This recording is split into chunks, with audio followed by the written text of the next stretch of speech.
हरियाणा से बड़ी खबर सामने आ रही है। देश के दो बड़े रेसलर्स अब कांग्रेस में शामिल हो गए हैं। इसके वीडियो इस समय सोशल मीडिया पर जमकर वायरल हो रहे हैं। गोपाल जी से, हमारे महासचिव प्रभारी दीपक बावरिया जी से और उदयभान जी से कि वो उनका स्वागत करके उन्हें पार्टी में शामिल करें। Thank you, welcome. Thank you so much sir.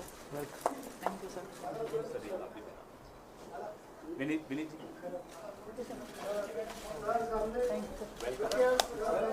Vinesh Phogat और बजरंग पुनिया ने कांग्रेस में शामिल होते वक्त क्या कुछ कहा, आइए आपको सुनवाते हैं। जो लड़ाई थी वो जारी है, खत्म नहीं हुई है। कोर्ट में हमारा केस चल रहा है। वो लड़ाई भी हम जीतेंगे, जिंदगी की जंग भी हम जीतेंगे। खेल में जैसे हमने कभी हार नहीं मानी है, तो हम इस नए प्लेटफॉर्म पे जो आ रहे हैं, देश की सेवा का भाव और सिर्फ बोलने तक सीमित नहीं रहेगा। ये हम दिल से हमने खेल किया है और दिल से हम ये काम करेंगे, जी जान से मेहनत करेंगे, अपने लोगों के बीच में रहेंगे। जो भी हम अपने लोगों का भला कर सकते हैं, चाहे कितना ही % हमारे हाथ में होगा, वो हम करने की कोशिश करेंगे। हरियाणा विधानसभा चुनाव में लगातार मजबूत होती जा रही कांग्रेस ने बीजेपी को एक और बड़ा झटका दिया है। कांग्रेस के दांव से बीजेपी को 8 अक्टूबर से पहले ही अपनी हार सामने दिखने लगी है। ओलंपियन और रेसलर विनेश फोगाट और बजरंग पुनिया ने कांग्रेस का हाथ थाम लिया है। यानी अब ये दोनों ही सूरमार राजनीतिक अखाड़े में बीजेपी से दो हाथ करते हुए दिखाई देने वाले हैं। विनेश और बजरंग के कांग्रेस में शामिल होने से बीजेपी के होश उड़ गए हैं और अपनी स्पेशल रिपोर्ट में हरियाणा में बीजेपी की बढ़ती इसी मुसीबत को लेकर हम करेंगे बात। नमस्कार, मैं आंचल। विनेश फोगाट और बजरंग पुनिया के कांग्रेस में शामिल होने के संकेत तो पहले से ही मिल रहे थे, लेकिन अब उनकी कांग्रेस में एंट्री हो गई है। कांग्रेस में शामिल होने से पहले विनेश फोगाट ने रेलवे की अपनी नौकरी से भी इस्तीफा दे दिया, जिससे उनके विधानसभा चुनाव लड़ने पर भी मोहर लग गई। वैसे विनेश और बजरंग पुनिया कांग्रेस में शामिल हो रहे हैं, इस बात के संकेत तभी मिल गए थे जब दोनों कांग्रेस सांसद राहुल गांधी से मिलने उनके दिल्ली आवास पर पहुंचे थे। राहुल गांधी से विनेश और बजरंग की मुलाकात की तस्वीर जमकर वायरल हुई थी। इस दौरान उनके बीच कई मुद्दों को लेकर चर्चा हुई और अब उनकी कांग्रेस में एंट्री हो गई है। कांग्रेस के अध्यक्ष मल्लिकार्जुन खड़गे के सामने दोनों पहलवानों ने कांग्रेस की सदस्यता ली। दरअसल पहलवानों के बीच बीजेपी के खिलाफ गुस्सा तो 1 साल से ज्यादा समय से चल रहा था।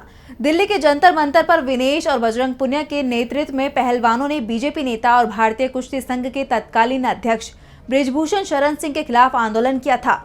उन पर कई गंभीर आरोप लगाए थे, लेकिन इस आंदोलन में मोदी सरकार ने अपने पार्टी के नेता का ही पक्ष लिया था। पहलवानों पर पुलिस के बल प्रयोग की तस्वीरें भी उस समय जमकर वायरल हुई थी और अब हरियाणा विधानसभा चुनाव में पहलवानों का गुस्सा बीजेपी पर फूटता दिखने लगा है। वैसे विनेश फोगाट की राजनीति में एंट्री को लेकर चर्चा तभी से शुरू हो गई थी जब वो पेरिस ओलंपिक में हिस्सा लेने के बाद भारत वापस लौटी थी। विनेश का दीपेंद्र हुड्डा के नेतृत्व में जबरदस्त स्वागत किया गया था और अब दोनों कांग्रेस से अपनी राजनीतिक पारी शुरू करने वाले हैं। कांग्रेस दोनों को हरियाणा चुनाव में पार्टी का स्टार प्रचारक भी बना सकती है। सूत्रों की माने तो बादली से बजरंग पुनिया, तो वहीं जुलाना से विनेश फोगाट को टिकट दिया जा सकता है, जिसको लेकर कभी भी तस्वीर साफ हो सकती है। बता दें कि हरियाणा जैसे राज्य में खेल और खिलाड़ियों का बड़ा महत्व है और इसलिए खेल और राजनीति हरियाणा में एक दूसरे से चाह कर भी अछूते नहीं रह पाते हैं। वहीं हरियाणा में किसान भी एक बड़ा मुद्दा है और किसान आंदोलन के बाद ये मुद्दा और भी बड़ा बनकर उभरा है। बता दें कि हाल ही में किसान आंदोलन के 200 दिन पूरे होने पर विनेश किसानों के बीच पहुंची थी। इस दौरान विनेश ने किसानों की मांग का समर्थन करते हुए मोदी सरकार पर सवाल खड़े कर दिए थे।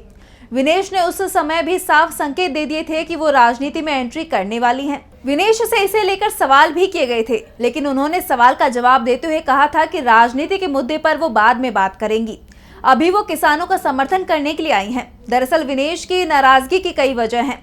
ध्यान होगा जब पेरिस में ओलंपिक खेलों का आयोजन हुआ और उस दौरान जिस खिलाड़ी ने अच्छा प्रदर्शन किया, पीएम मोदी ने उनसे फोन पर बात की, लेकिन जब विनेश फोगाट महिला कुश्ती के फाइनल में पहुंची तो पीएम मोदी ने उन्हें बधाई देने के लिए एक ट्वीट तक नहीं किया और जब फाइनल मुकाबले से पहले महज 100 ग्राम वजन ज्यादा होने पर विनेश को डिस्क्वालीफाई किया गया तो पीएम मोदी ने विनेश को सांत्वना देने के लिए भी फोन नहीं किया।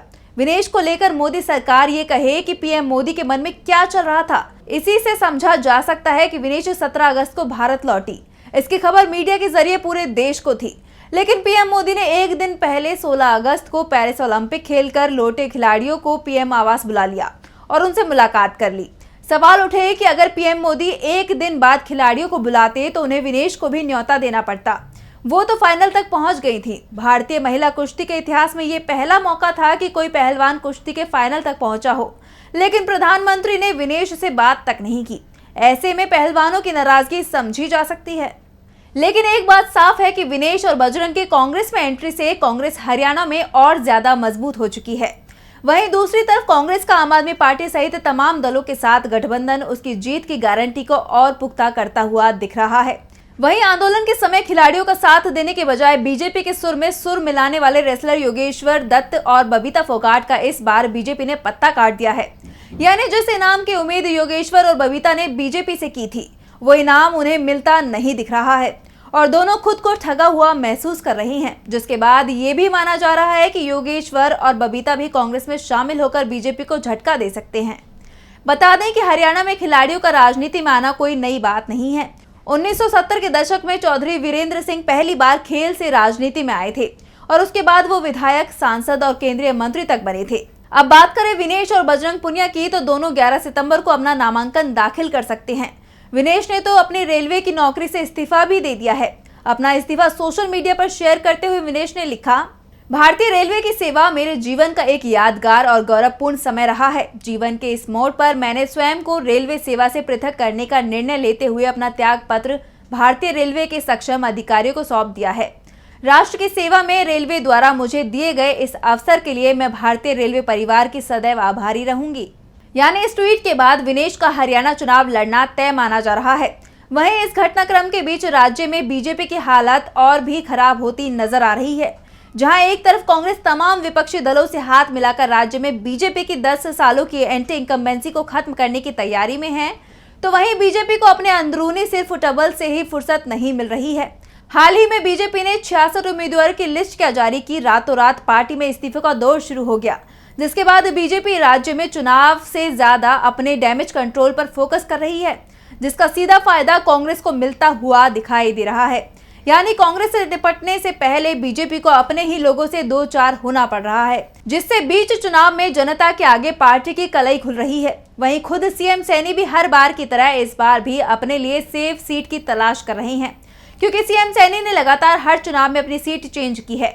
यानी सैनी 5 साल बिताकर भी किसी भी सीट पर अपनी पैठ नहीं बना पाते हैं और इसलिए वो हर बार नई सीट की तलाश करते हैं।